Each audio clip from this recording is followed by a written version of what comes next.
नमस्कार दोस्तों, हम आपको रोज़ाना न्यूज़ डीएलएस जर्नी पर अच्छी से अच्छी खबर देंगे। ये देखिए हमारे वीडियो का टॉपअप।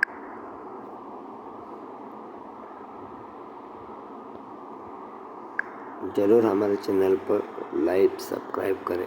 पीएम मोदी और चाइना में एयरपोर्ट पर पीएम मोदी का भव्य स्वागत भी हुआ। पिछले 7 सालों में यह पहली चीन यात्रा है किसी भारतीय दिग्गज नेता की। और यहाँ एससीओ समिट में रूसी राष्ट्रपति से मिलने से पहले पीएम मोदी ने यूक्रेन के राष्ट्रपति जेलेंस्की से फोन पर बातचीत भी की और दोनों देशों के बीच शांति बहाली पर जोर दिया। दोनों नेताओं ने रूस यूक्रेन युद्ध और अन्य महत्वपूर्ण विषयों पर चर्चा की। पीएम ने कहा कि इस वार्तालाप का मुख्य उद्देश्य है क्षेत्र में शांति और स्थिरता स्थापित करना। यूक्रेनी राष्ट्रपति से पीएम मोदी बोले कि भारत हर कदम पर यूक्रेन के साथ है। जल्द शांति बहाली का आश्वासन भी दिया। और खबर आ रही कि रूसी राष्ट्रपति पुतिन भी इस साल दिसंबर में भारत दौरे पर आएंगे। यूक्रेन युद्ध के बाद उनका ये पहला इंडिया विजिट होगा। और कल सोमवार को चीन में पीएम मोदी से भी मिलेंगे पुतिन। और इससे पहले जो जापान दौरे पर थे पीएम मोदी, इस दरमियान उन्होंने बुलेट ट्रेन में भी सफर किया। ट्रेनिंग ले रहे भारतीय ड्राइवरों से भी मिले। मोदी ने जापानी पीएम को मून स्टोन गिफ्ट किया। और पीएम के इस जापान दौरे के दौरान इंडिया जापान के बीच कई सारे टाइज हुए। मेक इन इंडिया से लेकर मेक फॉर द वर्ल्ड तक। जापान से भारत ने 170 से भी ज्यादा समझौते किए। $13 अरब का निवेश भी करेगा जापान भारत में अलग अलग क्षेत्रों में। भारत जापान इकोनॉमिक फोरम में बोले पीएम मोदी कि जापान टेक पावर हाउस है तो भारत भी एक टैलेंट पावर हाउस है। चलिए अगला अपडेट देखिए। पीएम नरेंद्र मोदी आज 31 तारीख को मन की बात कार्यक्रम का भी आयोजन करेंगे। अगस्त महीने का अंतिम रविवार है आज 31 तारीख को, तो मन की बात का प्रसारण होगा। ठीक सुबह 11 बजे आम जनता कार्यक्रम सुन पाएंगी।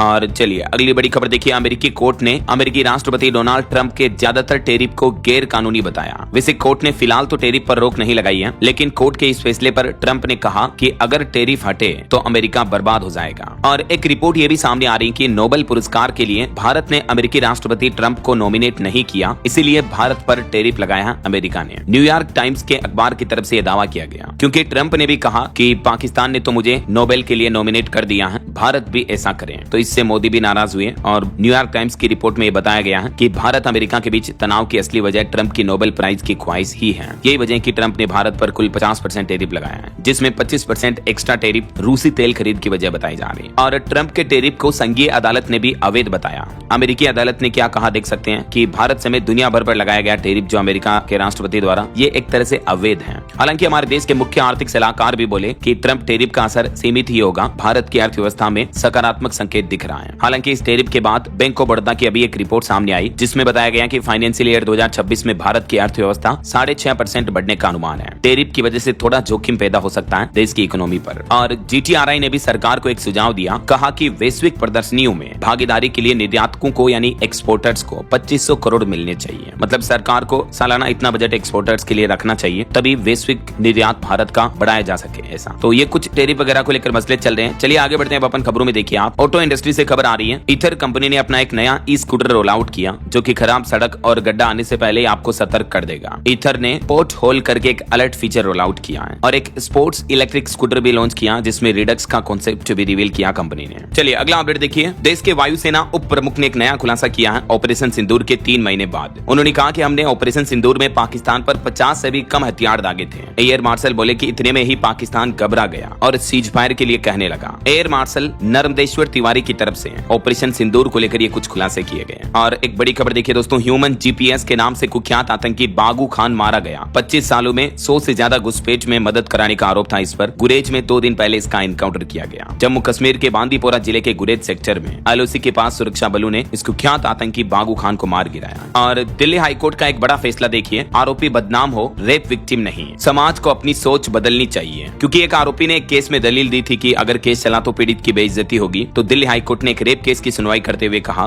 कि ऐसे मामलों में आरोपी की बदनामी होनी चाहिए, रेप विक्टिम लड़की की नहीं। और एक केस देखिए। दहेज प्रताड़ना के केस में सुप्रीम कोर्ट ने सास को बरी कर दिया, ये कहते हुए कि ऐसी बातें हवा से भी तेज फैलती हैं। सिर्फ आरोपों के आधार पर सास को दोषी नहीं मान सकते हैं, क्योंकि दहेज प्रताड़ना में अक्सर ससुराल वाले सास पर भी आरोप लगा देते हैं, लेकिन केवल कथित तौर पर आरोप लगाने से आरोपी साबित नहीं किया जा सकता। ये सुप्रीम कोर्ट ने सभी बहुओं को भी संदेश दिया। चलिए अगला अपडेट देखिए। अदानी को मध्य प्रदेश की मोहन यादव सरकार से मिला थर्मल पावर प्लांट लगाने का ऑर्डर, और इस प्रोजेक्ट से एमपी के 7000 से भी ज्यादा लोगों को नौकरी मिलेगी। मध्य प्रदेश के अनूपपुर जिले में 800 मेगावाट का यह नया ultra super critical thermal power plant विकसित किया जाएगा। Adani power management